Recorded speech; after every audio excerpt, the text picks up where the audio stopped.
السلام عليكم اخواني فني الصيانة المنزلية. اليوم راح نشرح عن كرت الغسالة الأوتوماتيك. معنا كرت غسالة بوش، راح نشرح عنه طريقة صيانته من البداية إلى النهاية بطريقة احترافية.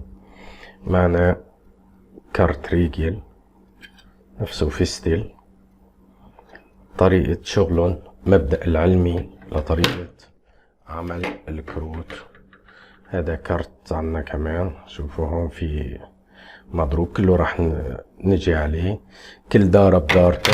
أول شي لازم نتعرف الكرت طريقة عمله. هذا كرت أرتشليك، هذا كرت تركي، هذا كرت أرستون، كرت إيطالي.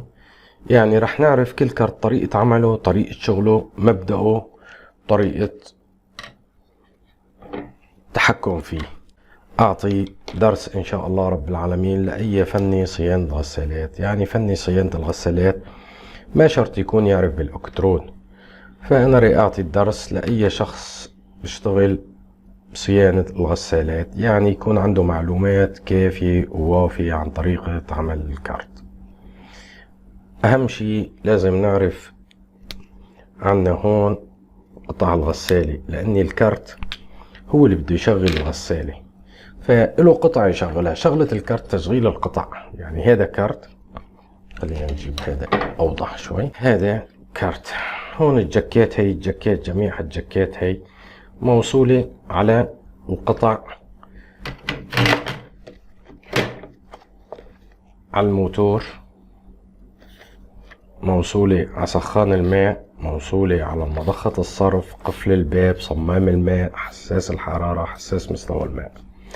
هي كلياتهم إلهم جاكيت. هون إلهم جاكيت، منه بياخد 220، منه مقاومة. الموتور مثل ما بتعرفوا بياخد 220، وبياخد السخان بياخد 220، المضخة بتاخد 220، قفل الباب بياخد 220، صمام الماء بياخد 220. بداية الأمر لازم نعرف الكارت. الكارت هذا هو شكل الكارت، أنا قسمته لدوائر مشان تستوعب الكارت. الكارت بيشتغل عن طريق دوائر. دائرة تغذية 12 فولت، هي دائرة التغذية، هي شغلتها بس تعطي 12 فولت. يعني بإمكانك هون في عنده خطوط، إذا قطعنا الخطوط وركبنا تغذية 12 فولت بيشتغل. إذا ركبنا تغذية 12 فولت راح يشتغل الكارت. فهي شغلتها وعملتها بس فقط تخرج لنا 12 فولت. تعرف انت العطل وين بدك تبلش بالكارت، لان الانسان بيمسك الكارت هيك في ايده، الكارت بحتار ايش بده يشتغل فيه، وين يفحص. نحن عم بحكي هذا الكلام لاي انسان ما عنده معلومات بصيانة كارت الالكتروني. هي هون عنا دائرة تغذية 12 فولت، هون دائرة التغذية 220 فولت، وهون دائرة التحكم او الكنترول. يعني هي دوائر منفصلة عن بعضها، كل وحدة إلى نظام شغل، كل وحدة تشغل التاني. دائرة 12 فولت راح تشغل دائرة التحكم. دائرة التحكم هي راح تتحكم بدائرة تغذية 220. نشرح على الكروت. الكروت هي محل الجاكيت، هون جاكيت الموتور، هون جاكيت مضخة الماء، هون جاكيت صبابات الماء، الحساس، جاكيت السخان. هي الدوائر. هون الريليات، ريليات الموتور، هدول بنعدوا من تغذية 220. ريليات الموتور، هون ريلي السخان، ريلي السخان هذا. هون مجموعة تغذية 12 فولت. هي دوائر منفصلة. هي بالنسبة للبوش. في عنا هون هي الرجال، هي تركات قفل الباب، تركات الصبابات، سحب المي، ترك المضخة. هذا ترياك الموتور، ريليات الموتور اثنين بدلوه يمين ويسار، ريلي السخان. هي مجموعة الباور، وهي مجموعة الباور. هي الشوبر، يعني دوائر منفصلة عن بعضها، لكن لازم عليك تفهم طريقة عملها. نفس الشيء، نفس الأمر.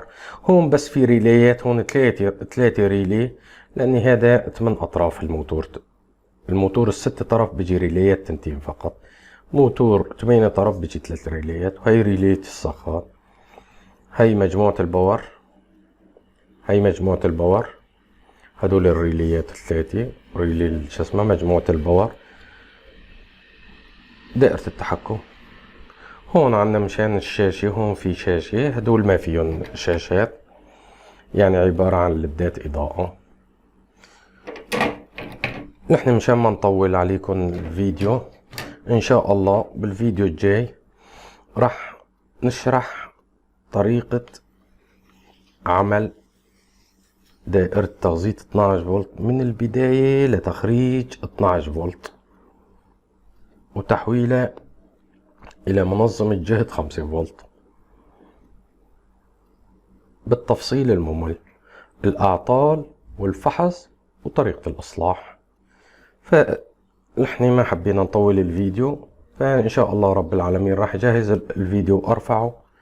اللي بحب يشترك مشان بحال رفعت الفيديو يصله الإشعار. ومشكورين على جميع الحالات. وإذا ما حبيت تشترك ادعي لنا بالتوفيق إن شاء الله رب العالمين.